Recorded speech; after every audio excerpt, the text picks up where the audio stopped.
Nous sommes de retour sur le plateau d'Inclusion for Change pour décrypter notre sujet du jour, à savoir la transition juste ou comment faire le pont entre les enjeux climatiques et les enjeux sociétaux au sein des organisations. Pour en parler, nous sommes ravis d'accueillir Caroline Renoux, qui est CEO et fondatrice de Birdeo, un cabinet de conseil, ainsi que de Nicolas Audemont, qui est membre du projet Genre et Changement climatique chez Climates. Merci à vous deux d'être présents et bonjour à vous. Merci, bonjour. Caroline Renoux, je commence par vous. Pourquoi la transition juste se trouve-t-elle au cœur du débat sur la durabilité et quels en sont les enjeux? Sinon, on risque de tomber ou retomber dans ce qu'on appelle la fin du mois ou la fin du monde, ou une boboisation de ces sujets. Donc c'est vraiment important que tout le monde puisse être inclus dans cette transition écologique.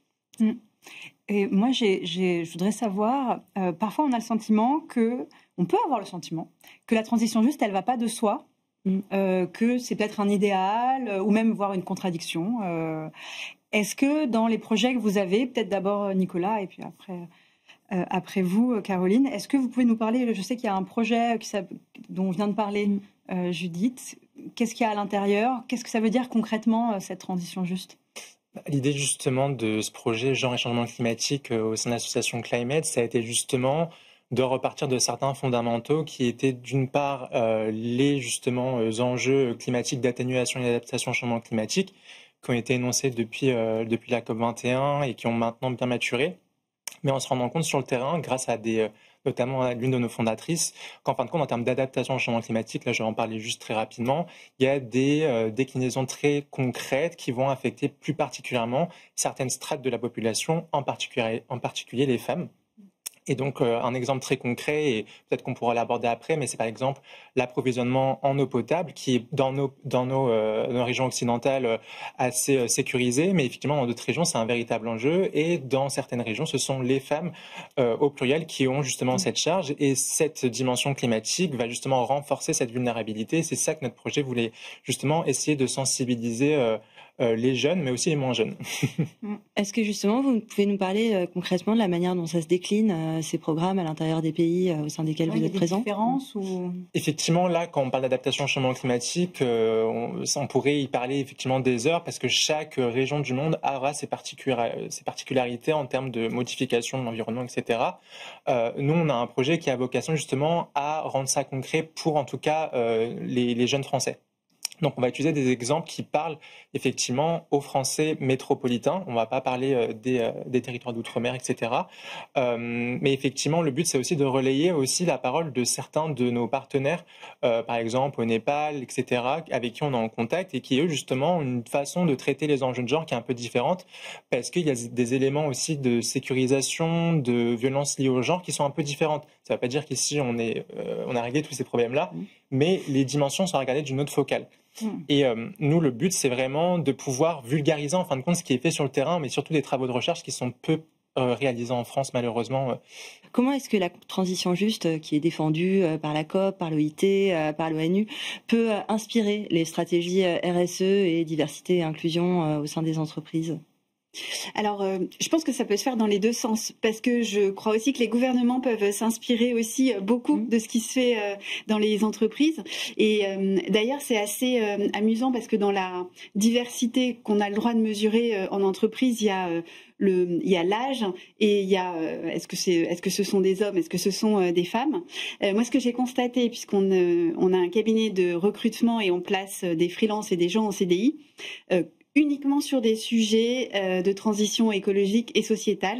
On a 70% de femmes qui sont placées et 10% des gens ont plus de 55 ans. Donc rien qu'en fait, le fait de parler de transition, naturellement, il y a quand même plus de femmes qui se mettent dessus parce que, comme vous l'avez dit, monsieur, elles sont beaucoup plus touchées.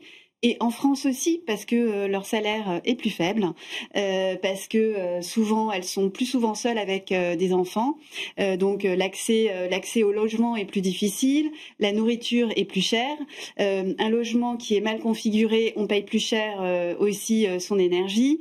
Si on mange pas bien, on est vraiment en mauvaise santé.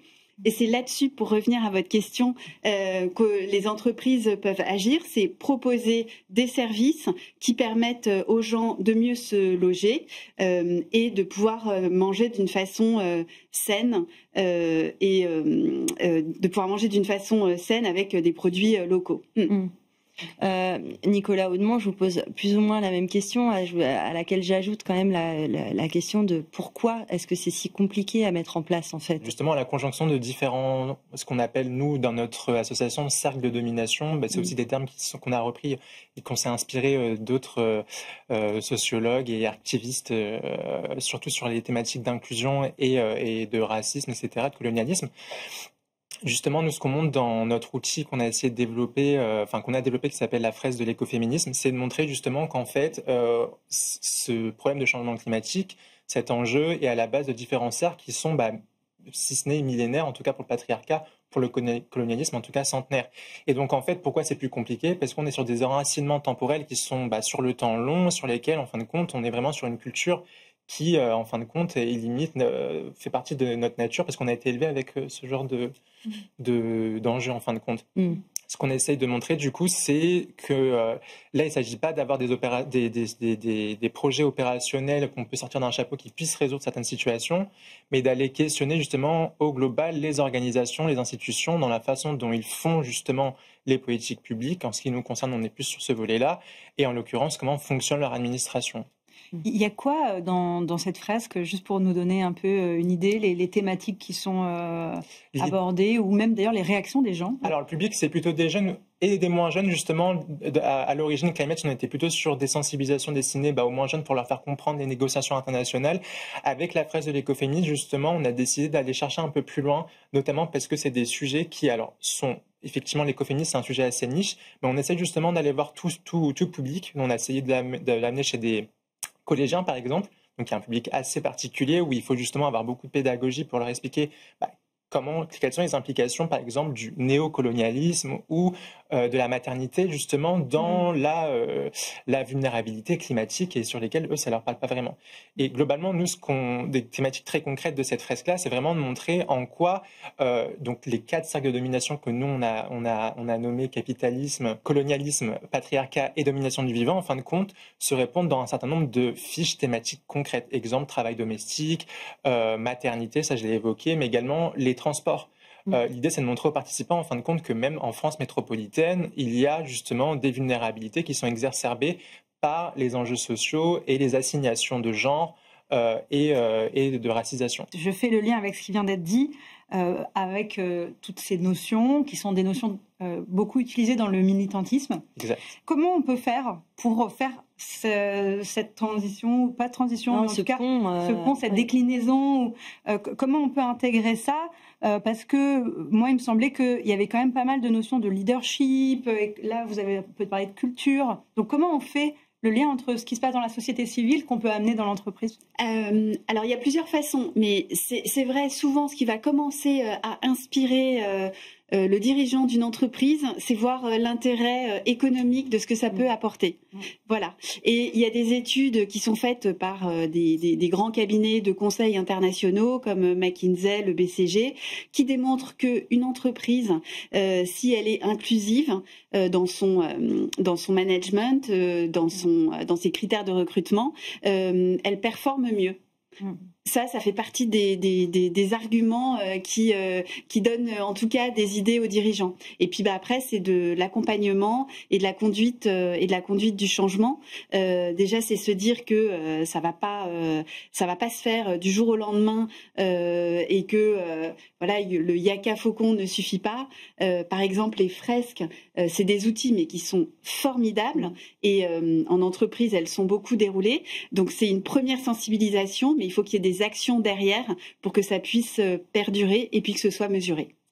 Est-ce qu'il faut faire un travail sur le vocabulaire, la taxonomie pour justement, alors sans débarrasser l'engagement évidemment et l'historique qui est sous-jacent à tous ces phénomènes, mais quand même pour permettre aux leaders qui sont bien souvent des hommes, etc., de s'emparer des sujets, d'en faire un sujet de comex et de se dire que ça leur appartient tout autant que à une base militante voilà, de facto. Enfin. Je pense que déjà un enjeu, c'est effectivement de démystifier justement les sujets dont on vient un peu de parler très rapidement, surtout des concepts effectivement qui appartiennent plutôt à la sphère parfois sociologique, scientifique, et qui effectivement parfois sont taxés effectivement de certains, on va parler de wokisme, etc., qui vont du coup être teintés de certaines idéologies dites négatives, etc. L'idée, c'est vraiment de repartir d'exemples aussi, quand je dis opérationnel, vraiment du terrain et de la réalité. Je reprends en gros cet exemple de Fraisse parce que c'est ce qu'on connaît nous, mais en réalité, je pense que c'est un super exemple. Mais c'est un exemple. Mais très concrètement, l'idée, c'est vraiment de repartir. Et ça, peut-être que je travaille aussi dans une mode de conseil. L'idée, c'est vraiment de repartir des chiffres aussi pour que ça parle également aux gens. Et je pense que c'est une bonne façon aussi de marquer justement ce genre de profil autour d'exemples très concrets parce qu'en fin de compte, un chef d'entreprise, un leader ou peu importe, également, en fin de compte, un citoyen lambda qui marche dans la rue, qui prend les transports ou la voiture, etc. Et lui montrer en fin de compte les impacts très concrets justement d'une transition par exemple des mobilités sur pourquoi en fin de compte c'est super important d'avoir justement cette focale genre sur les transitions des mobilités parce que les femmes prennent de manière plus importante les transports et qu'en fin de compte faire une stratégie de transport régionale devrait justement prendre en compte justement cet aspect même si effectivement il y a tout un travail à faire. Là, c'est un exemple. Là, j'ai pas le chiffre, mais si j'avais le chiffre, ça parlerait beaucoup plus. Et aussi avec on l'utilise un peu moins, mais effectivement du storytelling. Oui. Je pense que c'est ça aussi qui peut vachement parler. Après, l'idée, c'est pas de brosser dans le sens du poil, mais effectivement d'amener justement tout public, et c'est ce qu'on essaie aussi de faire, sans renier le propos général, parce que le but c'est pas non plus de diluer en fin de compte. C'est exactement ça. Et justement entre le risque de la dilution et le risque de greenwashing ou de social washing une fois que les choses font l'objet d'une appropriation, comment on fait pour faire en sorte que cette transition juste advienne et soit prise en main au sein d'entreprises sans que ce soit finalement un outil de com et de marketing, de pur storytelling et pas d'action concrète. Alors, il y a une piste qui est vraiment de remettre la diversité et l'inclusion aussi au niveau de la gouvernance, comme ça l'est maintenant la décarbonation. C'est-à-dire, vous avez probablement entendu parler de backlash RSE, ESG, etc. Il y a un sujet qui reste, c'est la décarbonation, parce que c'est au niveau de la gouvernance de l'entreprise que ça se passe, parce que on sait mesurer le carbone, parce que on rend des comptes dessus. La diversité, l'inclusion, la justice sociale, ça peut être remis aussi au niveau de la gouvernance. Ça veut dire aussi dans les incentives des patrons. Parce que pourquoi ils décarbonent les patrons ? Aussi parce qu'à la fin de l'année, quand on va calculer leur bonus, on va regarder l'EBITDA, donc le chiffre classique financier, et la décarbonation. S'il y a aussi, alors évidemment, il faut prendre les bonnes mesures et il ne faut pas que ce soit du greenwashing, mais ça permet quand même de mesurer et d'inciter. Justement. Alors, j'allais dire justement comment est-ce qu'on mesure, mais peut-être que d'abord vous voulez répondre, Nicolas, à cette question. Pour moi, il y a différents leviers complémentaires. Ce que je voulais peut-être aussi ajouter, c'est que à titre personnel et aussi collectif, ce qu'on défend, c'est qu'il y a différentes mesures et en partie, pas nécessairement la coercition, mais ça doit également venir du pouvoir institutionnel, étatique, mais pas que. En fin de compte, pour justement à la fois entraîner les entreprises, les leaders d'entreprises, mais également les citoyens, il faut qu'il y ait justement une prise de conscience qui soit accompagnée, mais sur lesquelles, en fin de compte, il y ait justement des obligations, comme on l'a fait pour la parité dans certaines organisations, en particulier dans les cercles politiques. Et ça a des effets, notamment aux États-Unis, quand ils font des campagnes justement de discrimination positive. Ça, en France, on est encore très frileux de le faire, et c'est là-dessus, je pense qu'il faudrait aussi jouer. Justement, comment est-ce qu'on mesure l'efficacité de ces actions de manière très concrète ? Est-ce que vous avez, vous, des préconisations, des indicateurs, des points, des KPIs ? Alors, de notre côté, nous, je trouve que c'est un sujet assez exploratoire. Par exemple, pour une petite anecdote, on a été justement consulté par la mairie de Paris, justement, enfin la ville de Paris, qui essaye justement de réfléchir sur l'intégration des enjeux de genre dans leur politique publique. Ils ont déjà fait un budget sensible au genre, mais qui est plutôt en lien avec les inégalités. Et là, ils avaient comme idée de pouvoir regarder leur plan climat à travers justement les enjeux de genre et les inégalités de genre. Alors, vaste travail sur lesquels l'ensemble des parties prenantes autour de la table, en fin de compte, n'avait pas tellement d'idées parce que à partir de quand on va justement regarder, est-ce qu'on regarde en termes d'impact? Est-ce qu'on regarde aussi en termes d'euros financés qui iront sur telle organisation? Mais comment faire en sorte que, comment analyser comment dire, j'arrive plus à trouver ce mot-là, mais de faire en sorte que cette organisation justement finance au détriment. Voilà. Et tout ça pour dire quoi? Tout ça pour dire que effectivement, il y a pas de, nous en tout cas, on n'a pas trouvé de KPI ou d'indicateur très précis à ce sujet. Et c'est tout l'objet aussi des travaux à l'échelle internationale que sont en train de mener certaines organisations au sein de la CNUC, la Convention sur les changements climatiques, parce que là, il y a justement une refonte de tout le projet genre et changement climatique qui est à l'œuvre en ce moment. Donc une réponse pour dire pas grand-chose de notre côté en tout cas. Surtout qu'après, il y a ce qu'on a le droit de mesurer et ce qu'on n'a pas le droit de mesurer, parce qu'il y a des questions qu'on n'a pas le droit de poser en France et qu'on pourrait poser dans d'autres pays. Voilà, par exemple, sur le genre, on n'a pas le droit de poser cette question.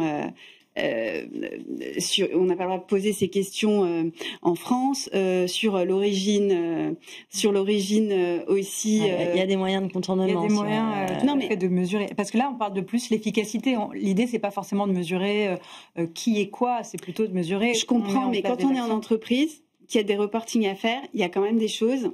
On ne peut pas les faire. Et je me permets de vous dire ça parce que moi j'ai échangé avec plusieurs personnes en charge de la diversité et de l'inclusion dans des entreprises internationales. Et selon les pays, la culture est totalement différente, la loi est totalement différente, et c'est complexe de vouloir aussi tout ramener et parfois vouloir trop simplifier. Je me posais une question plutôt en termes de perspective, comme par exemple comme vous faites du recrutement. Oui. Est-ce qu'il y a plus de demandes de compétences vertes ou de compétences d'inclusion dans les recrutements en cours? Est-ce que c'est vraiment une compétence demandée, ou finalement, qu'il les ait ou qu'il les ait pas, le plus important c'est de savoir faire du management de projet? C'est difficile de répondre comme ça, parce que à nouveau on est. Je pense que comment dire.